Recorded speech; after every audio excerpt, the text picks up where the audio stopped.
Region suffers, when one region suffers, the whole nation feels the pain. When one child goes hungry, it diminishes us all. This is why we must rise together under the simple but powerful call of Kenyans for Kenya. A reminder that our strength has never been in division, but in unity, compassion, and collective responsibility. Kenya is now facing a deepening drought and food security crisis that warrants urgent national attention. Current assessments indicate that about 3.3 million people are already experiencing high levels of acute food insecurity, a figure projected to rise as below average rains, rising temperatures, and declining harvests continue to strain livelihoods. As of December 2025, the crisis was particularly severe among the most vulnerable, with more than 741,000 children under the age of 5 years, acutely malnourished, and over 109,000 pregnant and lactating women in need of treatment, underscoring the scale of humanitarian emergency. Further, water stress has emerged as one of the harshest realities. Women and children bear the greatest burden, walking long distances, missing school, and facing increased risks of disease and malnutrition. This suffering is especially painful as it unfolds against the backdrop of Ramadhan, when many families already fasting for faith now endure hunger and thirst imposed by circumstances. In light of these realities, William Ruto must declare the drought in northern Kenya a national disaster. Such a declaration will unlock the scale of national and international response required to save lives, protect livelihoods, and restore dignity of the Kenyan people. Before a drought reaches the emergency phase, a responsible leadership does preparedness. With 3 failed rain seasons, what was expected? Building of water ponds, dams, and allocation of emergency funds in time to those in need. In a meeting yesterday, the government, in a typical knee-jerk reaction, allocated 4 billion Kenya shillings to 23 ASAL counties. This translates to approximately 173 million per county, allocated to 3.3 million Kenyans who are affected. This translates to 1,200 Kenya shillings per person. These funds are way below the minimum food basket recommended by the United Nations to approximately Kenya shillings 2,700 per person in the rural areas. In an expose recently, the Office of the Deputy President spent 338 million on private jets, chartered airplanes, and choppers. Aheand share business lost 11 billion Kenya shillings. This government does not take human life seriously. For a young man in Kenya, if they are not killing you in the streets, they are tear gassing you in church or killing you with thirst and hunger in the north. At the same time, the leaders of northern Kenya, who cannot account for Kenya shillings 1 trillion since devolution in 2013, are quiet and enjoying luxury in Nairobi, as their people in the north continue to suffer from hunger and anguish. The people of northern Kenya are Kenyans. Their children are Kenyan children. Their hopes, struggles, and aspirations are part of the shared destiny of our nation. Any Kenyan oppressed or neglected today is a warning to us all. And injustice and suffering do not recognize borders or communities. We are and must remain one for all and all for one. Let this be the moment we reclaim the best of who we are, a people who do not turn away from hardship, but who meet it together with courage, with compassion, and with the unbreakable spirit of a nation that refuses to abandon its own. The spirit of Harambee must guide us. As President William Ruto tours the food insecure and water-stressed north from tomorrow to disperse the Nyota cash in Wajir, Mandera and Garissa this week, he should know that life is more important and people are at the verge of hunger and death. In any case, the whole essence of touring the north is little on Nyota program but to sanitize the corrupt leaders who have failed the people of northern Kenya. Furthermore, the Nyota program is a World Bank program happening in other African countries like Angola, Mozambique, Nigeria, Senegal, Benin, Togo. Yet we have not seen their presidents turn in this into re-election campaign rallies across their countries.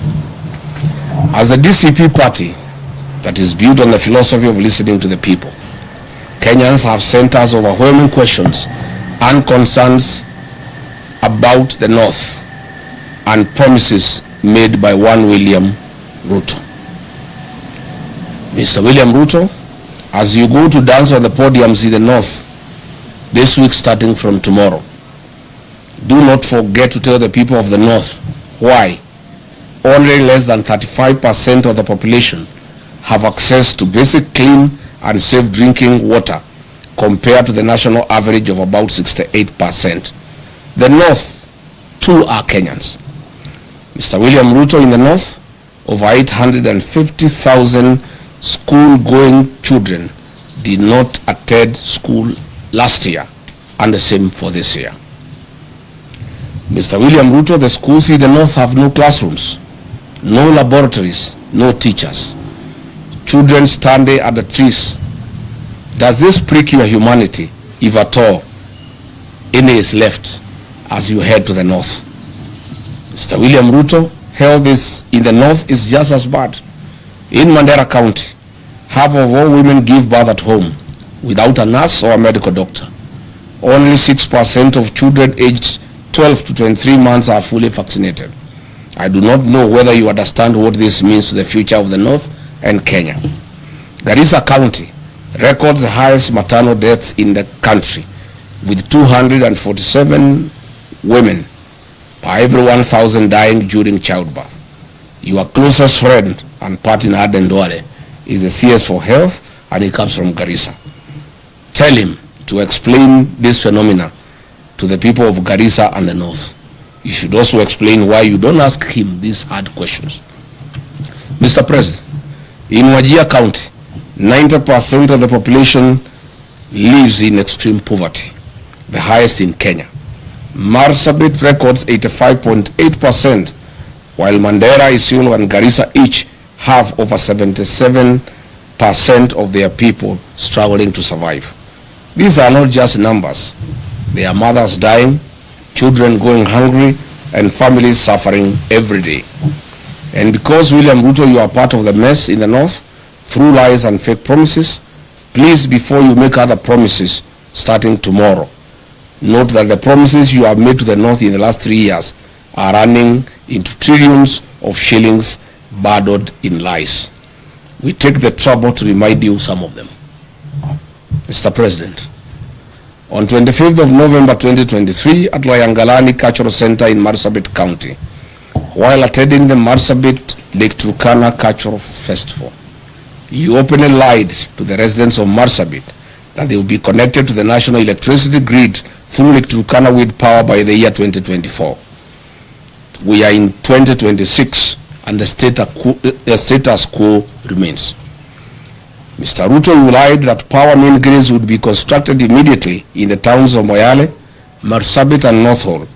Zero works have commenced. As Ramadan nears, please give these Kenyans power. They do not need to cross to Somalia and Ethiopia to get ice cubes like they have done in previous years. Mr. Ruto, you lied that the Ministry of Mining, Blue Economy and Maritime Affairs would construct with immediate effect fish landing sites and fish processing zones in Turkana County. 3 years later, all we see is cattle rustling and ravaging drought. William Ruto, you lied that the Turkana University College would be granted a charter by the year 2024 to be a fully fledged public university. As usual, where is the university charter for Turkana University for the last 3 years? Mr. Ruto, you lied that FGM would be dealt with accordingly and perpetrators be held accountable. Today, the prevalence of FGM in Marsabit County is at 83%, ranking Marsabit County as the third highest county in Kenya in FGM prevalence. I hope you understand what this means to women and girls of Marsabit as they look forward to exploiting their full potential. Why lie to women and girls, Mr. President? Between 4th and 7th February 2025, William Ruto toured Mandera, Wajir, Isiolo, Marsabit, and Garissa counties, and as usual made a cocktail of promises, deceit, and open lies, as he'll be doing in the next 3 days as he heads to the north. On 4th February 2025, in Mandera town, he promised to end marginalization and inclusive development. A year later, Mandera County has no roads, no sewage system, the drought is killing camels, the children of Mandera study at the trees. He keeps on as allies, leaders of the Mandera who steal what is meant for the people. The people who have impoverished Mandera are his buddies and political allies. He further promised to put Mandera on the national grid through Ethiopia. To date, Mandera gets electricity on ration basis once in every 24 hours. The president promised to put 1.2 million acres of land in Mandera Triangle along River Daua under irrigation. To date, no progress has been reported. On the same date, at Mandera Teachers Training College, he promised to support improvements in educational infrastructure and increase teacher recruitment in Mandera and Northeastern region, which single school has been built since then. On security and counter-terrorism commitment, William Ruto promised to protect residents and combat insecurity. He promised to ensure security and fight terrorism in Mandera after high-profile abduction incident involving 5 chiefs before his visit. Interestingly, 5 months ago, Jubaland forces occupied almost half of Mandera town, and Ruto has never commented on this matter. On regional connectivity and infrastructure, William Ruto promised to expand Mandera's road and energy connectivity. He said that the government will build and expand key infrastructure linking Mandera to the rest of the country, including roads and electricity through Ethiopia. It remains a lie. On the same date, William Ruto promised to speed up Mandera water supply and sanitation project at a cost of 3.1 billion to benefit households with improved clean water and sewage systems. Again, this is a white elephant. On February 5, 2025 in Wajir town at Aheand grounds, he promised that his government would connect 20,000 households in Wajir to electricity and expand rural electrification, including schools and mosques, at a cost of 3.6 billion Kenya shilling. To date, not a single home of the 20,000 households has been connected. William Ruto, as you head to Wajir for more lives, you will have to tell the people of Wajir why you lied to them on this particular date. On ending marginalization with equal development, he promised to ensure equitable development for Wajir and the broader northeastern region, eliminating discriminatory policies and promoting economic growth. Unfortunately, he is working with and sanitizing leaders of the north who loot public resources for their benefit to build malls and flats in Nairobi, in Dubai, and in Cape Town. He further promised to launch and support local projects in Wajir, including sites like Tabaj Teachers Training College, livestock vaccination drives, county assembly facilities, industrial parks, housing projects, hospital facilities, and more. Zero progress. On 31st of February 2024, William Ruto, in Marsabit County, launched the following projects: periodic maintenance of Marsabit A2, Orange House, Kiwanja Dege Primary School, and A2 to Mata Aruba A2 Road, which is 5 kilometers. Today there is no progress. He launched again another project of 42 million Kenya shilling for periodic maintenance of Marsabit Bypass Road to be completed within 9 months. Again, it's now 2 years.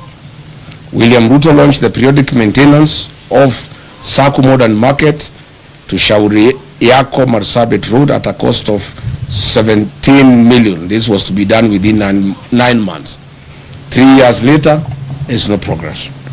In Isiolo County, on 11th April 2023, while breaking the fast with the Islamic community, he lied that Isiolo, Kulamawe, Modogashe Road will be upgraded to bitumen standards. Again, it remains a lie. Again, under his leadership, the 9.4 billion Isiolo Garissa Road, unassociated to all weather roads, remain stalled. Further, the Isiolo town water and sewage infrastructure at a cost of 7.5 billion remains a white elephant. The construction of new Tana River Bridge along A3 Road and Naprush Roads at a cost of 2.9 billion shillings again remains a white elephant. In Wajir town, the town with no power supply, 63 years after independence, William Ruto has made the following promises which remains delusional. Water pumps at Ajawa, Abdiwako, Kwara, Badibidan, Alanas, Asewaji, Bojigaras, Lehele, Sheba, Abakwifin, Abakwida, Dagale, and Sharifa. Water projects in Habasweni, Buna, Wajia Bol, water piping and supply, Eluna, Tulatula, rehabilitation of Banish water project, Tabaj water supply, Kulsini water supply, Dentelai water project, Elders and Ole water supply. These remain lies to the people of Wajir. In terms of irrigation projects, he has promised Wajir South Cluster, Mansa, among others. Note that the above water projects are worth billions of shillings, and Mr. Ruto, get these projects moving. As you go to Wajir, tell the people of Wajir why you lied to them and why you have come back when you have not implemented what you promised them. As we speak today, Wajir Level 5 Hospital and Griffithun Level 4 hospitals have no sterilization and surgical sets, leave alone having reliable power supply. William Ruto, with the governor of Wajir, you may need to explain this to the people of Wajir. The construction and upgrading of bitumen standards of the following roads in Wajir County remain a campaign lie and tool for William Ruto. Habaswen Township, Elders Township roads, Butte Road Towns, Butte Town roads, construction of Wajir Bypass, drift on Lokole Elders Road, and the Habasweni Mosque Water Point Road. Your poetic road of Ramu, Gari, Elwak, Kobo, Kotulo, Tarbaj, Wajir, Samatar, Modogashe, Isiolo, tell us why majority of the sections are stored for the last 3 months and workers have never been paid their money to be able to continue with the construction. Tell the people of Mandera why power is being supplied once in every 24 hours. You must say what is happening at the Mandera Kenya Power Station. Finally, William Ruto, on 4th November 2023, in Lamu County, Kizingitini, Pate Island, you lied that Kenya shilling 700 million was available for construction of Mutagawada Sea Road. People are still waiting. Where is the 1 billion shillings for the development and equipping of 9 fishing lad sites for Mukore in Lamu, a lie you told on 27th August 2023? Good people, that's where we are. We wanted to tell William Ruto as he goes to the north, the problem of northern Kenya is a problem of accountability. Theft of public resources by leaders that he wines and dines with. He is going to be with those leaders in military choppers, blowing dust and wind to hungry population with no water and food. I would like to ask him to carry food and water for the people of northern Kenya. All the maize and all the beans and rice, blankets, food and non-food items being used in central Kenya, in Nyandarua, in Kiambu, in Murang'a, Kirinyaga, Nyeri, to campaign. He should take those foods and non-food items. I found yesterday in Nyandarua trucks of blankets, trucks of rice and beans being taken to people who have food, who have potatoes, who have carrots. This food is required in northern Kenya. So that is why I called this press conference to ask President William Ruto before he goes to the north to prepare these answers for the people of northern Kenya, because it is immoral